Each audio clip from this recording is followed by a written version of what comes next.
Tributes are pouring in for South African radio legend Bob Mabena, who died today after suffering a heart attack. In a statement, his employer, Power FM, said it was feeling deep pain and grief. With a career spanning more than 3 decades, Mabena hosted some of South Africa's biggest radio shows. He hosted the breakfast show on Power FM. Finally, he cut his teeth in the early days at Radio BOP in the 80s. After that, he worked at Metro FM, Kaya FM, Highveld Stereo, amongst others. There he was the music manager. He also presented various SABC TV shows and worked as strategy director for SABC Commercial Services. In June, he lost his grandmother to COVID-19. He shared on Twitter that she had contracted the disease while she was being treated in hospital for a lung infection. In July, Mabena released a 12-track music compilation, Jammers House Volume 1, which he described as a legacy project. Well, on the line we have Bob Mabena's former colleague, Greg Maloka. Mr. Maloka, thank you for being with us tonight. I'm sure you're in shock at the news today. Shock and disbelief. I was just talking to him just yesterday. Sure. And did he sound okay? We were speaking on text, but it was a normal conversation. It was the conversation that Bob and I would have. Had he not been feeling well, he would have said something. So I guess he was good. He was in great spirits. Yeah. Mr. Maloka, our condolences. May I ask you when you first met Bob Mabena? I met Bob 27 years ago. I was still a student on campus, and my friend and I, who's another of Bob's friends, Oskido, we had hosted an event for students at my campus, and in fact, that's where Bob and Dr. Kumalo first performed in a public space, and that's how I got to meet Bob and know him. But I mean, I'd been following his career for many years. We grew up on Radio Bob. We used to listen to Radio Bob. He was already a young guy who was leading the way. So I can pretty much say I've known Bob all my life. And when you got to know him more personally, how would you describe him? Bob was a mentor. He was just simply a good man. Bob was interested in growth of others. He loved music. The name Jammer he didn't get by mistake. He loved sharing music. He loved sharing ideas. He cared about young people and always listened to young people. And I guess that's where he and I, started to, get close, because we cared about a lot of things the same. How would you describe his legacy? I mean, it's a great legacy. I mean, he and I always often talked about, legacies being, those things that get talked of after you pass. I mean, legacy for us has always been, what society decides when you pass. And his legacy will be great in that there will be numerous hundreds and thousands of young people who have belief, whose faith in their talent will remain intact. And they will know how to use it, because he knew and understood how to use his talent, just how to connect with people. He was a real man. He was a very beautiful human being. He had his airs, he had his flaws, but he was just simply a warm human. Yeah. And you said the Jammers name didn't come by chance. I mean, he released this 12-track compilation, Jammers House Volume 1, so recently, calling it a legacy project. Did you sense some excitement around that? I mean, I always sense excitement around Bob and everything he lays his hands on. When we were at Kaya, when he worked with me at Kaya, we always had, these goals that we would set for ourselves. this is how far we want to shift the needle, between now and that point. And he would set his mind to it. So much like this, project that he's put together, for me, it was a similar thing. It was Bob again, choosing another medium to share his thoughts, to share his feelings, to create a journey, I guess, or rather a culmination of his journeys. And I mean, when I just refer to how we spoke yesterday and what he was saying to me, it's just unreal that all of this has happened today. Yeah, very, very sudden.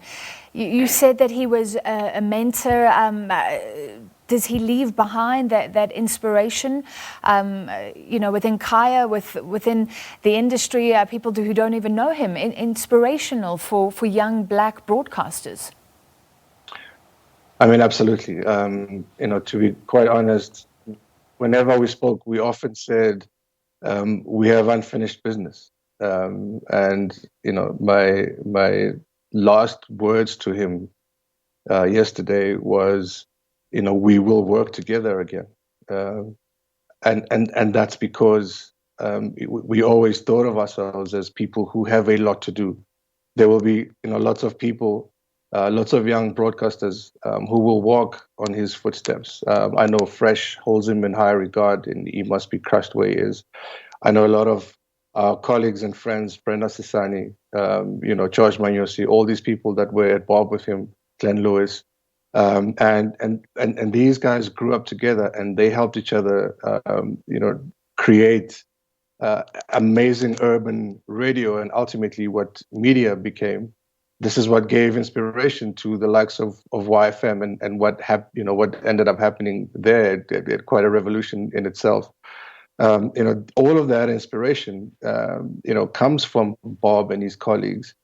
We owe a lot to him, just as a human that said it is possible. I mean, there was a point he was racing cars. He was always daring. He was always looking for youth. All right, thank you so much. And yes, we have been speaking to former colleagues, friends tonight. The team has, and like you say, many people feeling crushed. That was former colleague Greg Maloka. All right, we're now joined on the line by Thapelo Thipe, who is Bob Mabena's former station manager at Radio Bob.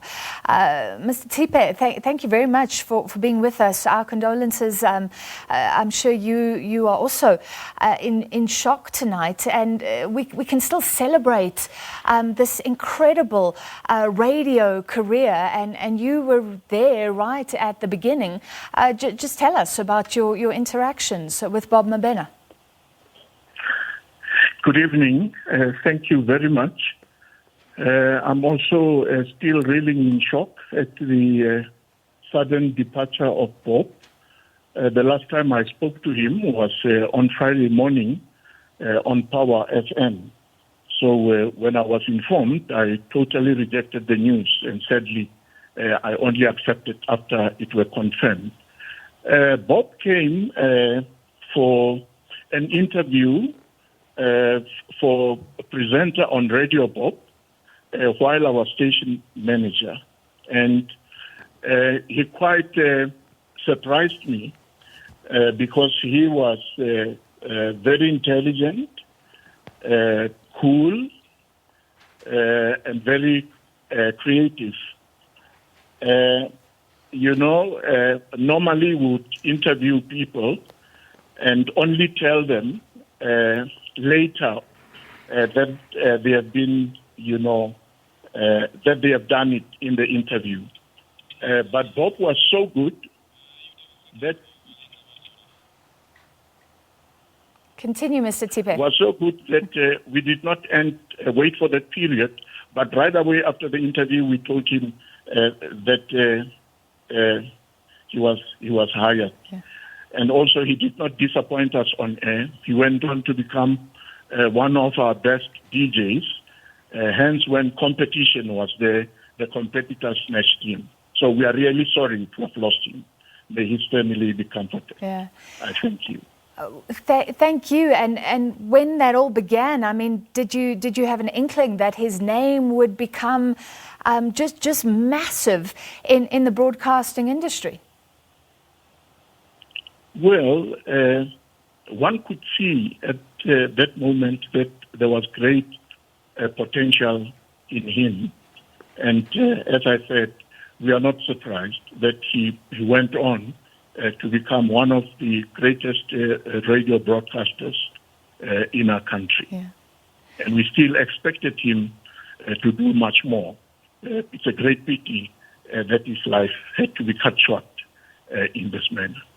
Indeed. And how would you describe his legacy?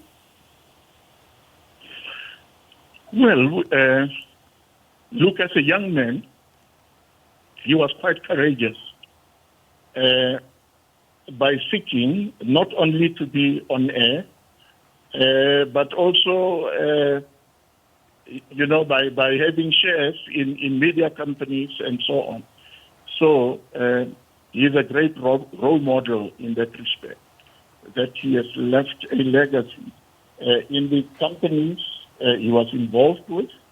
He has left a legacy as a young broadcaster with a broad mind. He has left a legacy as a jammer, one of its kind, and he has left a legacy as a young man with great foresight. Yeah. And as a young man, finally, I mean, many South Africans knew Bob Mabena, the presenter on radio, so you would have had a lot of interactions off air. Just give us some insight into Bob Mabena, the young man. Well, like all the young men, he was quite playful. But one thing about him, he took his work very seriously, and he was one man who, when off duty, would keep himself busy with magazines and any literature that had to do with the work that he was doing. For instance, he liked spending most of his time in our library. And our library at Bob was made up of music. He would sit for hours listening to music. And also, our library also had magazines and books. And he would equally spend time going through the magazines and reading books. And that showed that he was a young man with a difference, a young man who was thirsty for knowledge and at all times eager to expand the horizons of his knowledge. All right, well, thank you for sharing your beautiful memories with us tonight. That was Bob Mabena's former station manager at Radio BOP in the 80s, Thapelo Thipe. We take a short break, lots more to come on The Full View.